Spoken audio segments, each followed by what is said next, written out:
નમસ્કાર મિત્રો, વિડીયોમાં તમારું સ્વાગત છે। મિત્રો, ફરી એકવાર તિલકવાડામાં દીપડાએ એક છોકરા પર હુમલો કર્યો છે। જી હા મિત્રો, આવા જે બનાવ છે વારે ઘરે વધારે વધતા જાય છે। હજુ સુધી ફોરેસ્ટ વિભાગ દ્વારા આ દીપડાઓને પકડવામાં નથી આવ્યા। વિડીયોને છેલ્લે સુધી જોજો અને ચેનલ પર નવા આવ્યા હોય તો ચેનલને સબસ્ક્રાઈબ કરી નાખજો, કેમ કે આપણે ગુજરાતની અને ભારતની તમામ જે ઘટના બનતી હોય તે આપણે જાણતા હોય છે। મિત્રો, વાત કરવામાં આવે છે લગભગ 4:30 વાગ્યાની આજુબાજુ આ ઘટના બની છે। એ છે ગામ ખાતા આસિત્રા, તાલુકો તિલકવાડા, જે નર્મદા જિલ્લો છે। એ ત્યાં તિલકવાડા ગામ જે છે, ખાતા આસિત્રા ગામ છે, એ ત્યાં આગળ આ ઘટના બની છે। ખરેખર મિત્રો, આજે ખાતા આસિત્રા ગામ છે એ ત્યાં વારે ઘરે આ દીપડાઓ ત્યાં આટા મારતા હોય છે, તે છતાં કોઈ પ્રકારની આ દીપડાઓને પકડવામાં નથી આવતું।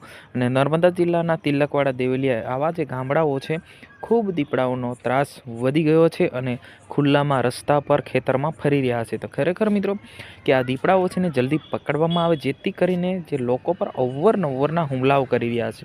ફરી એક મોટી દુર્ઘટના સર્જાઈ છે ગામ ખાતા આસિત્રા, તાલુકો તિલકવાડા।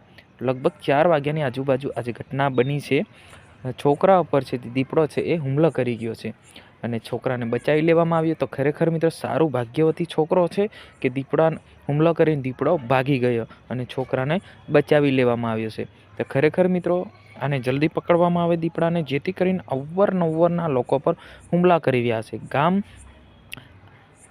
ખાતા આસિત્રા, તાલુકો તિલકવાડા આ ગામમાં છે આ ઘટના બની છે। હાલ જે લગભગ દિવસના 4:30 આજુબાજુ આ ઘટના બની છે। તો મિત્રો, આજની વિડીયોની અંદર બસ આટલું જ। આપણે મળીશું તરત જ એક સરસ મજાની વિડીયો સાથે। હું તમારો દોસ્ત શૈલેષ ભીલ। હજુ સુધી અમારી ચેનલને સબસ્ક્રાઈબ ના કરી તો સબસ્ક્રાઈબ કરી રાખજો। જય હિન્દ।